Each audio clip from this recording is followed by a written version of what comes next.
بسم اللہ الرحمن الرحیم۔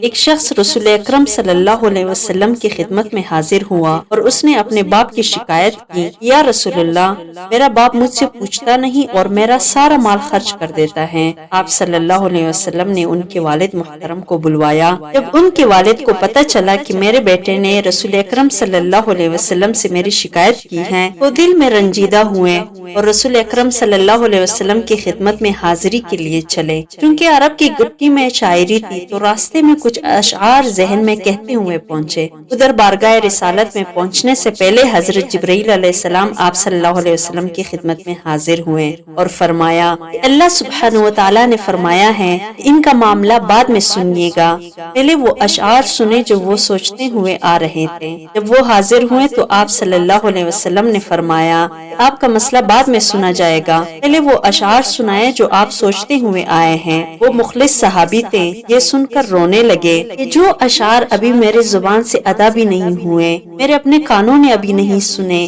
آپ کے رب نے وہ بھی سن لیے اور آپ صلی اللہ علیہ وسلم کو بتا بھی دیا۔ آپ صلی اللہ علیہ وسلم نے فرمایا کہ وہ کیا اشعار تھے، ہمیں سنائے۔ ان صحابی نے اشعار پڑھنا شروع کیے۔ آپ کو ان کا آسان ترجمہ بتانے کی کوشش کرتے ہیں، کیونکہ جو اشعار تھے اور جس اعلیٰ پائے کے تھے اور جو جذبات کی کیفیت تھی، ان کے صحیح ترجمانی اردو میں مشکل ہیں۔ بہرحال اشعار کچھ اس طرح سے تھے کہ اے میرے بیٹے، جس دن تو پیدا ہوا ہماری محنت کے دن تبھی سے شروع ہو گئے تھے۔ تو روتا تھا، ہم سو نہیں سکتے تھے۔ تو نہیں کھاتا تو ہم کھا نہیں سکتے تھے۔ تو بیمار ہو جاتا تو تجھے لیے کبھی کسی طبیب کے پاس علاج معالجے کے لیے مارے پھرتے تھے کہ کہیں تجھے کچھ ہو نہ جائے، کہیں مر نہ جائے۔ حالانکہ موت الگ چیز ہے اور بیماری الگ چیز ہے۔ پھر تجھے گرمی سے بچانے کے لیے میں دن رات کام کرتا رہا، میرے بیٹے کو ٹھنڈی چھاؤں مل جائے۔ ٹھنڈ سے بچانے کے لیے میں نے پتھر توڑے، تغاریاں اٹھائی کہ میرے بچے کو گرمی مل جائے۔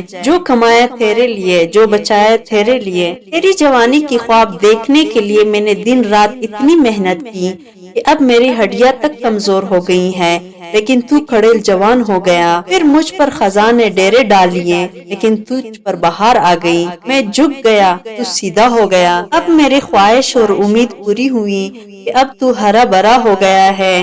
چل، اب زندگی کی آخری سانسیں تیری چھاؤں میں بیٹھ کر گزاروں گا۔ مگر یہ کیا کہ جوانی آتے ہی تیرے تیور بدل گئے، تیرے آنکھیں ماتھے پر چڑھ گئیں۔ تو ایسے بات کرتا ہے کہ جیسے میرا سینہ پاڑ کر رکھ دیتا ہے۔ تو ایسے بات کرتا کہ کوئی غلام سے بھی ایسے نہیں کرتا۔ پھر میں نے اپنی ساری زندگی کی محنت کو جھٹلا دیا۔ میں تیرا باپ نہیں، نوکر ہوں۔ نوکر کو بھی کوئی ایک وقت کی روٹی دے ہی دیتا ہے، تو نوکر سمجھ کر ہی مجھے روٹی دے دیا کر۔ یہ اشعار سناتے سناتے ان کی نظر اللہ کے رسول کے چہرے مبارک پر پڑی تو دیکھا کہ آپ صلی اللہ علیہ وسلم اتنا روئے کہ آپ صلی اللہ علیہ وسلم کی داڑھی مبارک تر ہو گئی۔ آپ صلی اللہ علیہ وسلم جلال میں اپنی جگہ سے اٹھے اور بیٹے کا گریبان پکڑ کر فرمایا، انت و مالک لابیک، تو اور تیرا سب کچھ تیرے باپ کا ہے، تو اور تیرا سب کچھ تیرے باپ کا ہے، تو اور تیرا سب کچھ تیرے باپ کا ہے۔ اللہ کریم سے دعا ہے، رب ارحمہما کما ربیانی صغیرا۔